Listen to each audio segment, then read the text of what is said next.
Mestna občina Krško je za projekt Bazen Krško uspešno pridobila več kot 3,1 milijona evrov dodatnih evropskih sredstev. Gre za sredstva iz varnostne rezerve mehanizma celostnih teritorialnih naložb, namenjena pospešitvi koriščenja evropske kohezijske politike. Zadnje dodatna sredstva iz CTN mehanizma v vrednosti 3 milijone 150 tisoč na predhodno odobritev, ki je bila 4 milijone in pol, se pravi je 7 milijonov 650 tisoč iz nepovratnih sredstev in pa še dodatni milijon iz ministrstva, tako da je skupna številka 8 milijonov 650 nepovratnih sredstev. Trenutna novelacija bazena je vrednost slabih 15 milijonov. Dela pa trenutno potekajo brez posebnosti. Dela pa potekajo po planu. Trenutno se že betonirajo zunanje stene in pa stene bazenske školjke.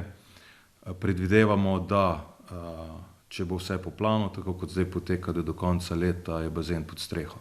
Kar pa ne bo velika pridobitev zgolj za matični plavalni klub.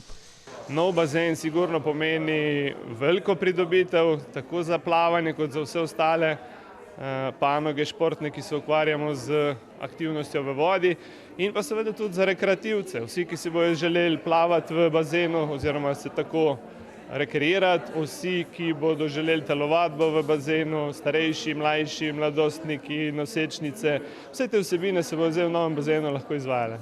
So pa krški plavalci v svoji zgodovini delovali že v najrazličnejših razmerah.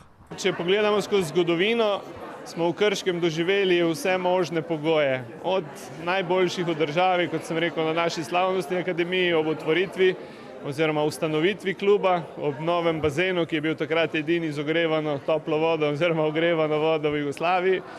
Potem, ko sta se še šolska odprla, so bili res že skoraj idealni pogoji, tudi v zimskem času, in pa kar skromno vse skupaj po zaprtju.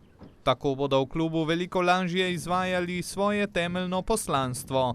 Pomagamo predvsem pri plavalni opismenjevalnosti, se pravi, da čim več otrok plava, da starši nimajo straha, ko grejo na morje, da se ne bi kakšen otrok, boh ne daj, kje utopil. Mislim, da je to prav tisti glavni namen vsega skupaj. Seveda, športni rezultati so super in vsi se radi pohvalimo z njimi, z vsemi naslovi državnih in ostalih prvakov, ampak če gledamo iz nekega višjega nivoja, pa mislim, da je primarni cilj, da sodelujemo pri opismenjevanju oziroma pri tem, da so otroci čim boljši plavalci. Cilji investicije ostajajo nespremenjeni, in sicer zagotoviti sodoben in dostopen bazenski kompleks, ki bo prispeval k kakovostnejšemu življenju prebivalcev in večji ponudbi športno-rekreativnih vsebin. Vrednost investicije znaša slabih 15 milijonov evrov.